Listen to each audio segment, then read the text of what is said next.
من جديد يسعد صباحكم مستمعي ومتابعي بوير اف ام بفقرتنا الطبية الأسبوعية ضمن برنامج عطر الصباح. اليوم رح نتحدث عن نزلة البرد لدى الأطفال. تعد هذه النزلة من الأمراض الشائعة لدى الصغار خلال فصل الصيف. للحديث أكثر بشكل أوسع معنا الدكتور عبد الرحيم أحمد، اختصاصي بأمراض الأطفال وحديثي الولادة، عبر الهاتف. يسعد صباحك دكتور. يا أهلا وسهلا، صباح الخير. يا أهلا وسهلا فيك، وكتير الشكر لانضمامك معنا للحديث حول هذا المرض الشائع لدى الصغار خلال فصل الصيف. بداية دكتور، لماذا نزلة البرد في الصيف هي شائعة لدى الصغار بشكل خاص؟ أول شيء صباحكم مبارك وصباح متابعينكم إن شاء الله. أهلا وسهلا. بالنسبة لنزلة البرد بالصيف، طبعا أسباب انتشارها بهالفصل خاصة تعود إلى أول شيء استخدام الطفل للمشروبات الباردة مثل العصائر وتناول الآيس كريم وهالأمور هدول، بالإضافة لاستخدام المكيفات بدرجات حرارة تكون متدنية خاصة بالصيف أو بالمساء، مع استعمال المراوح امور هدول. الشغله الثالثه كمان يمكن نضيف لها موضوع المسابح والسباحه، او الطفل في احيانا مثلا بيعرض حاله بيفوت مثلا بحوض ماء وبعدين بيروح بيلعب شوي، بيرجع بيحط حاله كمان بحوض المي وبيرجع كمان بيلعب بالشمس او بيلعب بالبيت او بيجي بيعرض حاله للمروحه. هذا الشيء يساعد على غير درجات حراره الجسم بين البرد، شو هذا يساعد على حدوث الصيف. نعم دكتور، ممكن يكون المناعة عند الطفل أحد الأسباب؟ أكيد طبعا. الأطفال الصغار كل ما كانوا صغار مناعتهم بتكون قليلة أقل. والنسيج الشحمي اللي عندهم تحت الجلد بيكون أقل، وبالتالي هذا بيزيد من تعرضهم للبرد نعم. هل المسبب للمرض هو فيروسي؟ أكيد فيروسي، وخاصة نحن نسميهم فيروسات الإيكو وفيروسات الكوكساكي، بالإضافة للفيروسات التنفسية المخلوية وأنواع أخرى.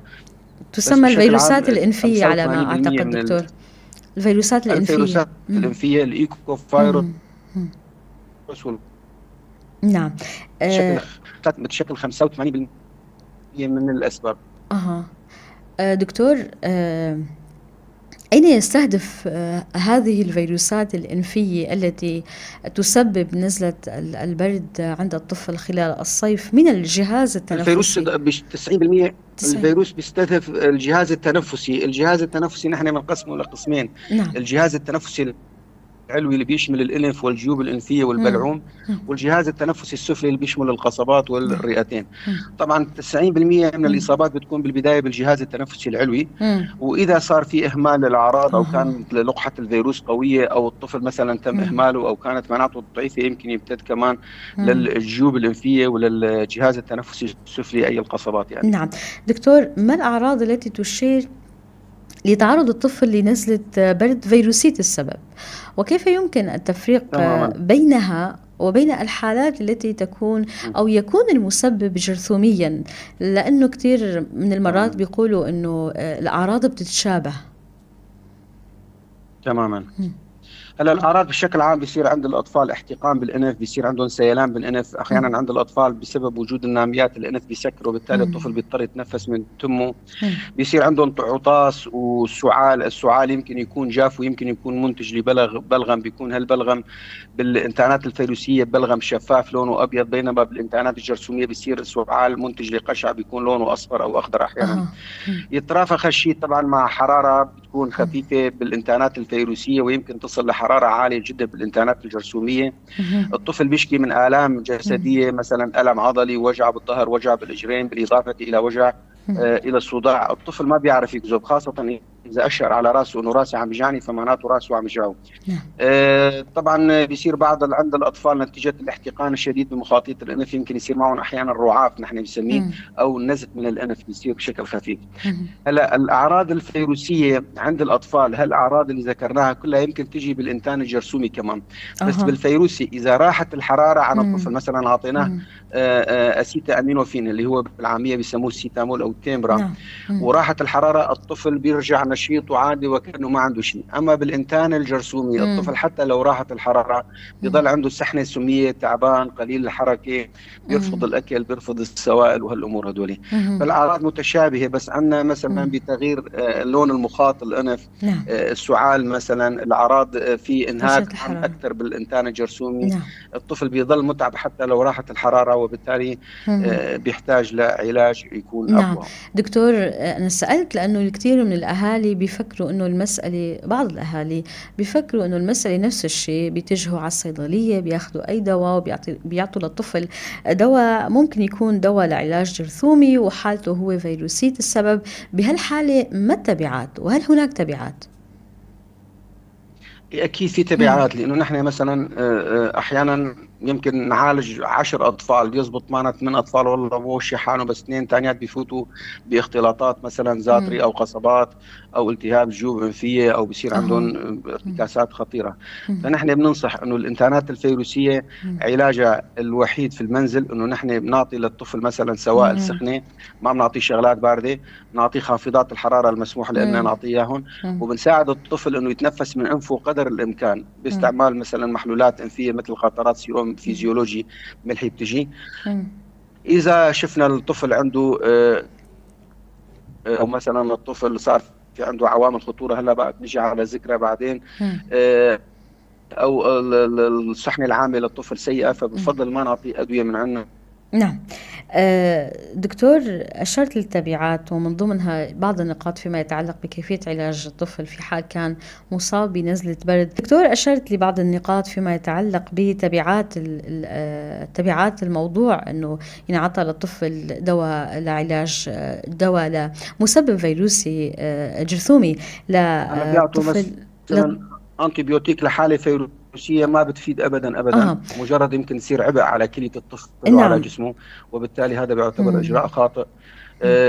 على الكلية ممكن كمان باستخدام العلاجات العشوائية، بتعرفي بتضعف مناعة الطفل كمان، بتضعف مناعة الطفل، لأنه الجسم بيبلش يشكل أضداد لهالفيروس، بيتعرف عليه وبيعمل له أضداد نحن نسميه الدفاع المناعي ذاتي للجسم، اللي هو الجهاز المناعي.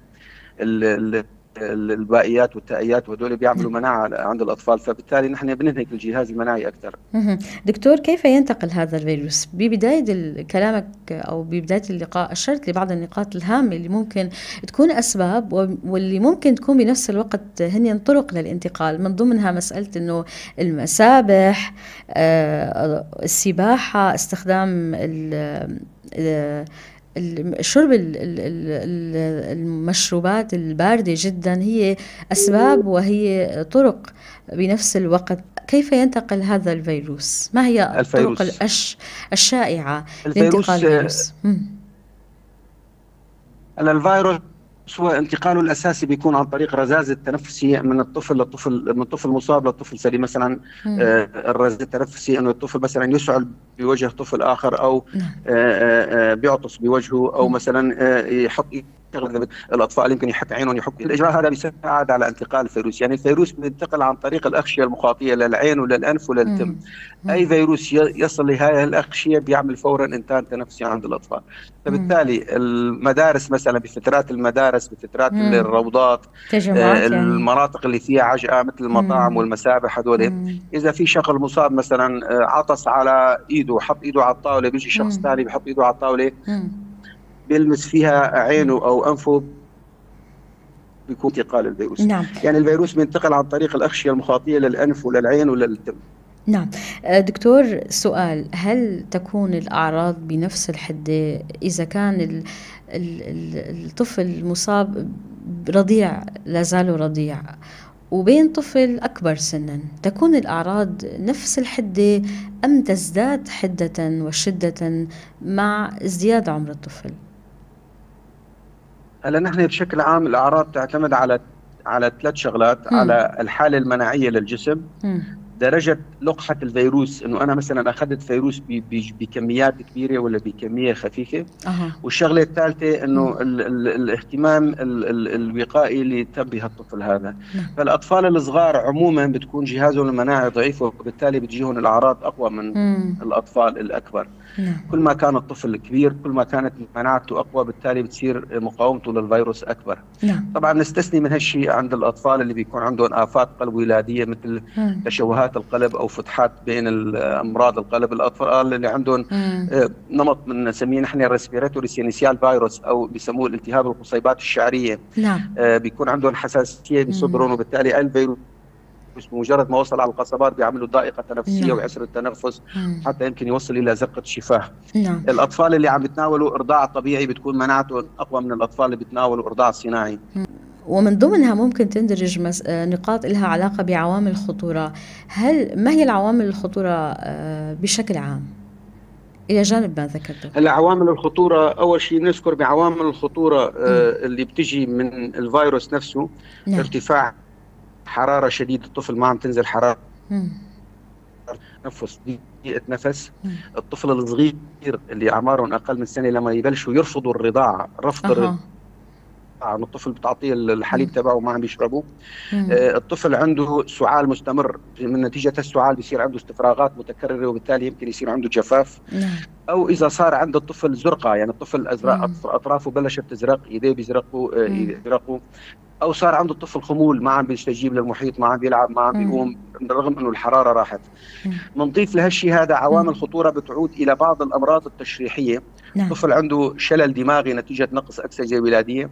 طفل عنده آفة قلب ولاديه مزرقه. طفل عنده تشوه بالقصبات، او عنده تحسس قصبي بهيئه لموضوع ربو تحسي، او نحن بنسميه التهاب القصيبات الشعريه. الاطفال اللي وزنهم كثير قليل، او نحن بنسميه الاي يو جي ار، نقص وزن الولاده، بيكون هدول بيجوا خداج او وزنهم كثير قليل تماما. فهدول العوامل. او طفل مثلا عنده لا سمح الله مريض سرطان، كانسر نتيجه هوتشكن، نتيجه اي ورم سرطاني، بتاخذ ادويه كيميائيه مثل معالجات شعاعيه كيميائيه. هدول مناعتهم بتكون كثير كثير كثير ضعيفه، وبالتالي بشكل عوامل خطوره عاليه عند الاطفال. لازم هدول فورا نعالجهم وما نستنى عليهم كثير. نعم دكتور، النقاط اللي هلا انت ذكرتها هي نفس النقاط اللي ممكن نسال شو هن العلامات التحذيريه بنفس الوقت. هذول هن العلامات التحذيريه، انه انا والعوامل الخطوره. نعم، يفضل اراجع الطبيب وما استنى انه الطفل تسوء حالته اكثر. نعم دكتور، ما هي مدة العلاج؟ يعني ما بروح مثلا بعطيه أدوية خاطئة أو بعطيه سوائل باردة. مثلا الطفل بيقول له والله بدي مي باردة وهو بلعومه ملتهب، بعطيه سوائل باردة بزيد الطين بلة. نعم دكتور، عادة ما هي المدة التي يستغرقها العلاج؟ هلا الفيروس مدة حضانته تقريبا تعتبر من 5-6 أيام للأسبوعين تقريبا، يعني من أسبوع لأسبوعين بيضل الفيروس. أول أسبوع بتكون الأعراض قوية شوي، وبالأسبوع الثاني بتبلش تتراجع الأعراض. يعني خلال أسبوعين بيكون الطفل خالص من الأعراض. نعم دكتور، باعتبار الفيروس هو المسبب هو فيروسي، وبالتالي أنتم كأطباء تكتفون فقط بإعطاء المسكنات وخافضات الحرارة، لأن في الحالة الفيروسية سيأخذ وقته هذا الفيروس ليشفى الشخص. يعني تماما. نحن الفيروس له فترة حضانة. فترة حضانة الفيروس بدها تضل من أسبوع لأسبوعين. نحن بهالفترة المطلوب منا بس نكثر للطفل سوائل كثير، نخلي تنفسه يكون قدر الإمكان على طريق الأنف، بالتالي بنستعمل بخاخات فيها مشان أنفه يفتح. بنعطيه هواء، يكون هواء الغرفة رطب، ما يكون بارد ولا جاف ولا شيء. وبنعطيه السيتامول عن طريق التحاميل أو عن طريق الفم. وبنريح الطفل بالبيت راحة جسدية، لأنه ما يطلع الشارع يلعب ويتعب حاله. الأمور هدول كثير منيح دكتور. نصائح وجهناها للأهالي فيما يتعلق بنزلة البرد عند الأطفال. هل يوجد في مجتمعنا أساليب، أو وفق ما تلاحظون أنتم أيضا، أساليب أو أفكار خاطئة حول كيفية التعامل مع الرضع بشكل خاص فيما يتعلق بنزلة البرد؟ هلا التعامل الخاطئ بيتم مثلا انه بشرب الطفل سوائل بارده، او مثلا هو الطفل عليه مم. حراره بيعرضوه مثلا لهواء المروحه او لهواء مم. المكيف مشان تنزل حرارته. ايه. مثلا بيحطوه تحت المي البارده وهالامور هدول. او بيأزموا بيروحوا الوضع مثلا على بشكل أكبر. الصيدليه بيجيبوا له انتي بيوتيك. نعم. هذا بيزيد الطين بله، بيجيبوا له مثلا انتي بيوتيك من الصيدليه مم. وبيعطوه ادويه خاطئه، فهذا الاجراءات تعتبر دكتور. مضره للطفل بصراحه. نعم دكتور، هل يمكننا وقاية الأطفال أو أطفالنا من التعرض لنزلة البرد، أم هو سيكون يعني في كل الأحوال؟ هلا الوقاية تقريبا بيكون بتجنب الأسباب اللي بتؤدي إلى مم. هالشيء هذا. ما بنخلي الطفل مثلا يتعرض لهواء المكيفات الباردة أو مم. للمراوح الباردة. ما بنخلي الطفل مثلا يسبح أكثر من نص ساعة. مثلا في طفل بيروح على المسبح بيضل بيقضي له 6 7 ساعات بيفوت بالمي وبيطلع بالشمس، فهذا بيعرض جسمه للانتان الفيروسي. ما بنخليه نعم. يشرب مشروبات تكون مم. كثير بارده. الطفل احيانا بيجي على البيت لعبان بيكون متعرق كثير، هذا فورا بندوشه بمي دافيه وبندفيه وبنشربه سوائل سخنه مشان ما يصير. وعند الاطفال اللي هو المفروض كل الاطفال، بس عند الاطفال اللي عندهم عوامل خطوره نعم. هدول يفضل نعطيهم لقاح نحن نسميه لقاح الانفلونزا مم. او البارا انفلونزا. نعم. اللقاح بيجي متوفر تحت اسماء تجاريه مثل الفاكسي جريب او مم. الاجريبال الروسي، وهدول نعطيهم بالعاده على جرعتين بفاصل 6 شهور بين الجرعه والجرعه. مم. عند الاطفال اللي عندهم عوامل خطوره بنحاول مثلا خاصه اللي عندهم اصابات قلبيه او اصابات مم. رئويه نعطيهم لقاح اسمه لقاح الرئويات. نعم. في نوع للاطفال آه، للكبار اسمه البنومو نعم. 23، مم. وعند الاطفال في نوع نعم. ثاني بينعطى كمان بقاية من النزلات الصدرية عند الأطفال. ففي مجموعة مم. لقاحات إذا من الخطورة. نعم دكتور، بنهاية اللقاء إذا حابب تضيف أي شيء أو نقطة أنا ما سألت، تفضل. نحن أطفالنا كلنا بنحبهم وكلنا نعم. نتمنى انه مم. ندير بالنا عليهم، نعطيهم حقهم بتغذيه نعم. كويسه. مم. ننصح كل الامهات بموضوع الرضاعه الطبيعيه لانه بتدعم المناعه الطبيعيه للطفل مم. وبتقوي مناعته. بننصح انه نعم. ما نبعث الطفل يلعب فترات طويله برا البيت، ما يروح على المسبح فترات طويله، ما يشرب مشروبات بارده مم. كثير. مم. نهتم بتغذيتهم، نهتم بنظافتهم نعم. والاجراءات هذول مشان نحصل على طفل يكون بكره سند لهالمجتمع وللأهل. أكيد كل السلامة لكل أطفالنا. دكتور عبد الرحيم أحمد، اختصاصي بأمراض الأطفال وحديثي الولادة، كنت معنا عبر الهاتف. كتير شكرا لك دكتور.